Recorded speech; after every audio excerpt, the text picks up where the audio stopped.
வணக்கம். புத்தாண்டு வாழ்த்துக்கள் அனைவருக்கும்.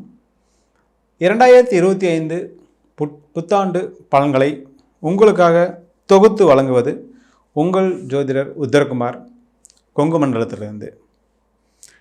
மேசம், கந்தையானாலும் கசக்கி கட்டு, கூழானாலும் குளித்து குடி. இதுதாங்க மேசத்தினுடைய குணநலன்கள். ஏன்னா எந்த ஒரு விஷயத்திலையும் நேர்த்தியாகவும் சுத்தமாகவும் செய்யக்கூடிய ஒரே ராசி இந்த மேசராசி தான். இவங்க தான் தைரியம், தன்னம்பிக்கை அனைத்துக்குமே இவங்க தான் ஒரு முன்னுதாரணமாக இருப்பாங்க.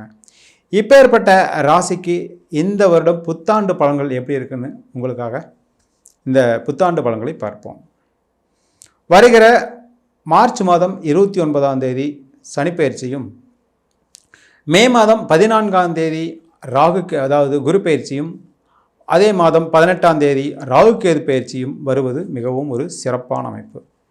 இந்த மேச ராசியில் பார்த்திங்கன்னா அனைத்து விஷயங்களும் பார்த்திங்கன்னா ஆன்மீக தொடர்பான விஷயங்கள், அதே மாதிரி பார்த்திங்கன்னா தைரியம், தன்னம்பிக்கை, விடாமுயற்சி, எடுத்த காரியத்தில் வெற்றி அடைவது, இதெல்லாமே பார்த்திங்கன்னா மேசராசியினுடைய குணநலன்கள். மேசராசியில் பிறந்தவங்க எப்பொழுதுமே எந்த ஒரு காரியத்துக்காகவும் யாருக்கிட்டையும் கையேந்த மாட்டாங்க. அதாவது தன்னுடைய முயற்சியிலேயே அனைத்தையும் செய்யக்கூடிய அற்புதமான ராசி தான் அந்த மேசராசி. மேசராசினோட குணநலங்கள், மேசத்தில் பிறக்கிறவங்க எப்போவுமே பார்த்திங்கன்னா அடுத்தவர்களுக்கு எப்போதுமே சப்போர்ட்டிவாக இருப்பாங்க. இந்த ராசியினுடைய சிம்பிள்னு பார்த்திங்கன்னா ஆடு. இவங்க எப்போவுமே கூட்டத்தோடு இருக்கிறதுக்கே விரும்புவாங்க. அது ஒரு அதாவது தனித்து இருக்காமல் கூட்டத்தோடையே தொடர்புடைய இருப்பாங்க. ஒரு கூட்டம் நடக்குதுன்னா இவங்க தான் அதை முன்னிலைப்படுத்தி வழிநடத்தக்கூடிய தன்மை படித்தவங்க இந்த மேசராசிக்காரங்க தான். இந்த மேசராசியில் பறக்கிறது பார்த்திங்கன்னா அதாவது ஒரு லீடர்ஷிப் குவாலிட்டி இவங்ககிட்ட இருந்தே தீரும். ஆனால் என்னன்னா இவங்களுக்கு பார்த்திங்கன்னா எந்த ஒரு விதத்துலையும் நியாயம், நேர்மை அப்படிங்கிற தன்மையிலேயே இருப்பாங்க. எதுக்காக பார்த்திங்கன்னா துணிஞ்சிருவாங்க. இந்த துணிச்சல் இவங்ககிட்ட ஜாஸ்தியாக இருக்கும். அதாவது துணிச்சல்னால் நியாயத்தை கண்டா ஒரு மாதிரியா இருப்பாங்க, அநியாயத்தை கண்டா இவங்க வெகுண்டு எழுந்துருவாங்க. ஆமாம், கட்டாயம் பார்த்திங்கன்னா அநியாயம் எங்கே நடக்குதோ அதை கட்டாயம் தட்டி கேட்டு அதனுடைய அமைப்பை இவங்க அதை முறையிட்டு அதை நேர்வழிப்படுத்தக்கூடிய ஒரே தன்மை படைத்தது தான் இந்த மேசராசி. இந்த மேசராசிக்கு பார்த்திங்கன்னா புத்தாண்டு அமைப்பு மிகவும் சிறப்பாக இருக்குங்க. 7.5 சனி வருது, 7.5 சனி ஆரம்பிக்குது, அதனால் பார்த்திங்கன்னா நிறைய பிரச்சனை அப்படிங்கிற மாதிரியெல்லாம் இல்லைங்க. மிக மிக பாசிட்டிவான ஒரு அமைப்பு தான் இந்த மேசராசிக்கு நடக்குதுங்க. மேசராசியை 12ஆம் இடத்துல சனி பகவான் வர்றது, இது 11ஆம் இடத்துல இந்த சனி பகவான் 12ஆம் இடத்துக்கு வர்றதும், 2ஆம் இடத்துல இந்த குரு பார்த்திங்கன்னா 3ஆம் இடத்துக்கு பயிற்சி ஆகிறதும், ராகு பார்த்திங்கன்னா 12லிருந்து 11ஆம் இடத்துக்கும், கேது பார்த்திங்கன்னா உங்களுக்கு அதாவது கேது 6ஆம் இடத்துலேருந்து 5ஆம் இடத்துக்கும் பயிற்சி ஆகிறதான் இந்த வருட பலன்களுடைய, அதாவது வருட கிரகங்களுடைய பயிற்சியாகப்பட்டது மிகவும் சிறப்பாக இருக்குங்க. இதனால் என்னென்னா உங்களுக்கு பார்த்திங்கன்னா சகோதரர், ஏதாவது எளிய சகோதரர்லாம் இருந்து வந்த ஒரு சுணக்கமான சூழ்நிலை, ஒரு நம்பகத்தன்மை இல்லாத தன்மையெல்லாம் கட்டாயம் மாறுதுங்க. இளைய சகோதரஸ்தானம் மிகவும் வலுவாகுது. அதே மாதிரி பார்த்திங்கன்னா இது நாள் வரை இருந்து வந்த வீண் செலவுகள், வீண் விரயங்கள் அது கட்டாயம் மட்டுப்படும். ஏன்னா 12ஆம் இடத்துக்கு சனி பகவான் வரும்போது வீண் செலவுகளை கட்டாயம் குறைச்சி தான் பண்ணுவாருங்க. அப்போ இது நாள் இருந்து வந்த விரைய செலவுகள் கட்டாயம், அதுக்கு வேண்டி வருமானம் இல்லாமல் போயிடுமா? 12ஆம் இடத்துக்கு சனி பகவான் வருதே, வருமானம் இல்லாமல் போயிடும்னா இல்லைங்க. அபரிவிதமான வருமானம் உங்கள் வயல் கதவை தட்டக்கூடிய அற்புதமான காலகட்டம் தான் அந்த காலகட்டம். இந்த வருஷத்தில் பார்த்திங்கன்னா 3 கிரகங்களும் பயிற்சி ஆகிறது. அதுவும் பார்த்திங்கன்னா மிகவும் முக்கியமான வருட கிரகங்கள் பயிற்சி ஆகிறது உங்களுடைய தன்னம்பிக்கையும் தைரியத்தையும் மேலும் வலுப்படுத்தக்கூடிய ஒரு அற்புதமான வருடம் தான் இந்த வருடம். இந்த வருடத்தில் பார்த்திங்கன்னா நீங்கள் இது நாள் வரை இருந்து வந்த சங்கடங்கள் விலகக்கூடிய ஒரு அமைப்பு. அதே மாதிரி 3ஆம் இடத்துல குரு பகவான் வருவது உங்களுக்கு தைரியஸ்தானத்தை மேலும் வலுப்படுத்தக்கூடிய ஒரு அற்புதமான காலகட்டம் தான் இந்த வருடத்துலைங்க.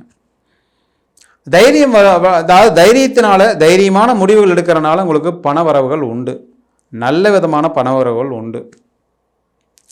அதாவது இதுவரைக்கும் ஆன்மீக விஷயத்தில் காசி யாத்திரை, அங்கே அதாவது காசி கயா போகிறது, சுற்றுப்பயணம் வர்றது, ஆன்மீக சுற்றுப்பயணம் வர்றது, இதுக்கெல்லாம் வந்து 3ஆம் இடம் வலுவாக இருக்கும்போது ஆட்டோமேட்டிக்காக வந்து பார்த்திங்கன்னா உங்களுக்கு மிகவும் சிறப்பாக அமையக்கூடிய அமைப்புங்க. அதனால் வந்து பார்த்திங்கன்னா உங்களுக்கு வந்து சுற்றுலாத்தலங்களுக்கு நீங்கள் போயிட்டு வரக்குண்டான அருமையான ஒரு இடம் தான் இந்த வருடம். ஏன்னா 3ஆம் இடத்துல குருவும் குருவின் வீட்டில் சனியும் வர்றது ஒரு சிறப்பான அமைப்பு தானுங்க. ஆனால் என்ன, சனி பகவான் 12ஆம் இடத்துக்கு வரும்போது அவர் வந்து டைரெக்டாக 2ஆம் இடத்தை தொடர்பு கொள்வார். அதனால் வந்து பார்த்திங்கன்னா குடும்பஸ்தானத்தில் வந்து சில சங்கடங்கள் வரக்குண்டான வாய்ப்புகள் இருந்தாலும் அதை உங்களுடைய சாமர்த்தியத்தினால நீங்களே நிவர்த்தி பண்ணக்கூடிய ஒரு நல்ல காலகட்டம் தான் அந்த காலகட்டம். இந்த காலகட்டத்தில் நீங்கள் எடுக்கக்கூடிய முடிவுகளெல்லாம் கட்டாயம் உங்களுக்கு மிகவும் பாசிட்டிவாக இருக்குங்க. அதே மாதிரி பார்த்திங்கன்னா திருமண அமைப்பு இந்த வருஷத்தில் வந்து பார்த்திங்கன்னா கட்டாயம் உங்களுக்கு திருமணம் ஆகாத மேசராசி நேயர்களுக்கெல்லாம் வந்து கட்டாயம் திருமணங்கிறது வந்து பார்த்திங்கன்னா நல்ல விதமாக கைகூடி வரும். ஏன்னா 7ஆம் இடம் வந்து வலுவாக தான் இருக்குங்க. 7ஆம் இடத்தை வந்து குரு பார்க்கறது ஒரு மிகவும் சிறப்பான காலகட்டம் தான் இந்த காலகட்டம். சரி, தொழிலும் வியாபாரம் வேலை வாய்ப்பெல்லாம் எப்படி இருக்குன்னு பார்த்தீங்கன்னா 5ஆம் இடத்துல கேது பகவான் பூர்வ புண்ணியஸ்தானத்துக்கு கேது பகவான் வர்றதும் 7ஆம் இடத்துல குரு பகவானே வந்து மிகவும் சிறப்பான முறையில் பார்ப்பதும் உங்களுக்கு வந்து நண்பர்கள் பங்குதாரர்கள் மூலமான உதவிகள் வந்து மிகவும் சிறப்பாக அமையக்கூடிய அருமையான காலகட்டம் தான் இந்த காலகட்டம். கட்டாயம் நீங்கள் முதலீடு செய்யலாம், வியாபாரத்தில் முதலீடு செய்யலாம், கட்டாயம் லாபங்கள் உண்டு. ஆனால் முதலீடுங்கிறது வந்து பார்த்திங்கன்னா நூதனமான முதலீடாக இருக்கணும். அதாவது 12ஆம் இடம் வலுவாக இருக்கிறனால 12ஆம் அதிபதியும் மிகவும் சிறப்பாக புதனோட வீட்டிலேயே இருக்கிறனால நீங்கள் வந்து பங்கு வர்த்தகத்தில் தாராளமாக முதலீடு செய்யலாம். அது வந்து உங்களுக்கு வந்து மிகவும் சிறப்பான அமைப்பாக இருக்குங்க. நேரடியாக முதலீடு செய்யும்போது மிகவும் கவனமாக உங்களுடைய சுயஜாதகத்தை அனலைஸ் பண்ணிட்டு தான் நீங்கள் வந்து முதலீடு செய்யணும். அப்போ வந்து 12ஆம் இடம் வலுவாக இருக்கிறனால நீங்கள் தாராளமாக பங்கு வர்த்தகத்திலையும் அது நூதனமான முதலீடுகளையும் நீங்கள் கட்டாயம் செய்யலாங்க. அதே மாதிரி பார்த்திங்கன்னா லாபங்கள் அப்படின்னா பெரிய பெரிய தொழில் அதிபர்களுக்கு வந்து லாபங்கள் வந்து மிதமாக இருக்குங்க. ஆனால் என்ன, செலவுகளும் ஒரு கண்ட்ரோலில் இருக்காமல் ஓரளவுக்கு அதிகமாகவே போகக்கூடிய காலகட்டம் தான் அந்த காலகட்டம். ஆரம்பத்தில் வந்து செலவுகள் கம்மியாயிருன்னா சின்ன முதலீடு செய்யறவங்களுக்கு செலவுகள் அதிகமாக இருக்காது. பெரிய முதலீடு செய்யறவங்களுக்கு வந்து பார்த்திங்கன்னா அந்த முதலீடானது வந்து பார்த்திங்கன்னா கையில் தங்காமல் போகிறக்குண்டான வாய்ப்புகள் இருக்குது. அதனால் முதலீடு செய்யும்போது மிகவும் கவனமாக செய்யணும். நேரடியாக முதலீடு செய்கிறவங்க குழந்தை அமைப்பு, திருமணம் ஆயிடுச்சு குழந்தைகள் அமைப்புன்னா அதெல்லாம் 5ஆம் இடத்துல கேது பகவான் வர்றது மிகவும் ஒரு சிறப்பான அமைப்புங்க. அதனால் வந்து பார்த்திங்கன்னா குழந்தைகளுக்கு வந்து பார்த்திங்கன்னா அதிகமாக பெண் குழந்தைகளுக்கு உண்டான அமைப்பெல்லாம் மிகவும் சிறப்பாக இருக்கக்கூடிய நல்ல அருமையான காலகட்டம் தான் அந்த காலகட்டம். இந்த காலகட்டத்தில் நீங்கள் வாங்கக்கூடிய சொத்துக்கள் கட்டாயம் உங்களுடைய வாழ்நாள் ஃபுல்லாக ட்ராவல் ஆகிறதுக்குண்டான அமைப்பு மிகவும் சிறப்பாக இருக்குங்க. அதனால் இந்த தருணத்தில் நீங்கள் வந்து தாராளமாக முதலீடு செய்து நல்ல முறையில் லாபங்கள் சம்பாரித்து அதை சொத்துக்கள் மூலயமா அதை வந்து அபிவிருத்தி பண்ணிக்கிறது ஒரு அருமையான காலகட்டம் தான் இந்த காலகட்டம்.